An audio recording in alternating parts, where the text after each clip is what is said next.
Bismillahirrahmanirrahim. Alhamdulillahirabbil alamin wa bihi nasta'in wa la udwana illa 'alal zalimin. Qala rabbi shrah li sadri wa yassir li amri wahlul 'uqdatam min lisani yafqahu qawli. Alhamdulillah, berjumpa lagi dengan Ustazah Linda. InsyaAllah Ustazah akan kongsikan tazkirah mengenai adab-adab berpuasa. An Abi Hurairah Qala Rasulullah sallallahu alaihi wasallam, man shoma ramadana imanan wa ihtisaban ghufira lahu ma taqaddama min zambihi. Rawahu Bukhari wal Muslim. Daripada Abu Hurairah, daripada Rasulullah sallallahu alaihi wasallam telah bersabda yang bermaksud, sesiapa yang berpuasa Ramadan dengan penuh keimanan dan keikhlasan, niscaya akan diampunkan segala dosanya yang telah lalu. Riwayat Bukhari dan juga Muslim. Pendengar sekalian, kesempurnaan itu milik Allah Subhanahu wa ta'ala. Selaku hamba Allah, kita diperintahkan supaya melakukan amal ibadah sebaik mungkin supaya menuju ke arah kesempurnaan. Sebagai umat Islam yang berpuasa khususnya dalam bulan Ramadan ini, mestilah kita berusaha menyempurnakan ibadah puasa tersebut. Bagaimana untuk menyempurnakan ibadah puasa tersebut? Sebenarnya Islam telah menggariskan, telah memberitahu kepada kita supaya menjaga adab-adab berpuasa. Mari sama-sama Ustazah kongsikan apa agaknya antara adab-adab berpuasa yang perlu kita patuhi supaya puasa kita adalah puasa yang sempurna dan diterima oleh Allah Subhanahu wa ta'ala. Baiklah, yang pertama adabnya ialah menjaga lidah. Menjaga lidah ataupun lisan kita dari bercakap perkara yang sia-sia seperti berbohong, menipu, mengumpat, mencampuri urusan orang lain yang tidak ada kena-mengena dengan kita, dan tidak ada berkaitan dengan kita langsung. Itu yang pertama, pelihara lidah. Yang kedua ialah menjaga mata. Jaga mata kita, pelihara mata kita daripada melihat perkara-perkara yang sia-sia. Jaga telinga kita, iaitu pendengaran kita, juga daripada mendengar perkara-perkara yang dilarang dalam Islam. Serta jaga panca indera kita yang lain. Kenapa? Kerana kita mencari kesempurnaan dalam ibadah kita, iaitu ibadah puasa kita.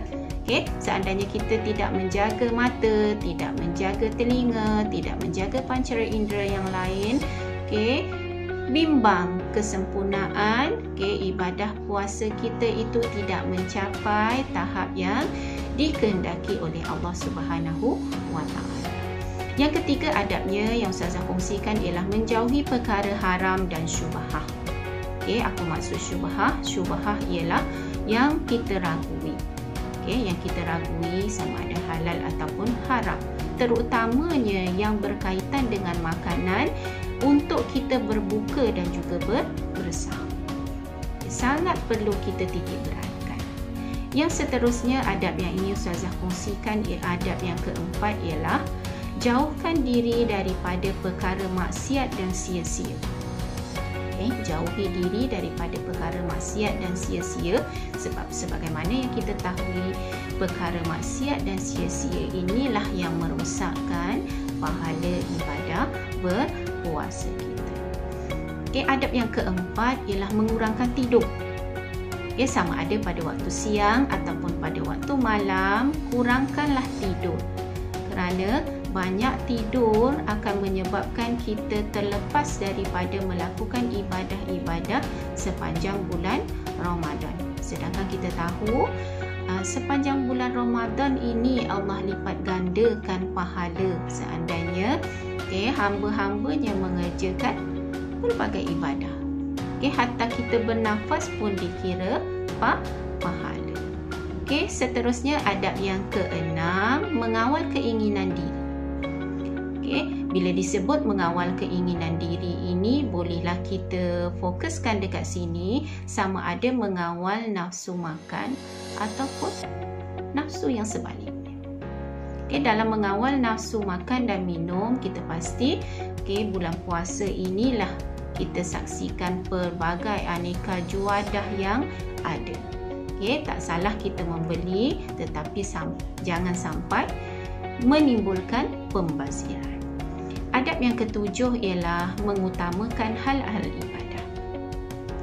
Hendaklah dalam bulan Ramadan yang mulia ini kita sibukkan diri kita dengan urusan ibadah.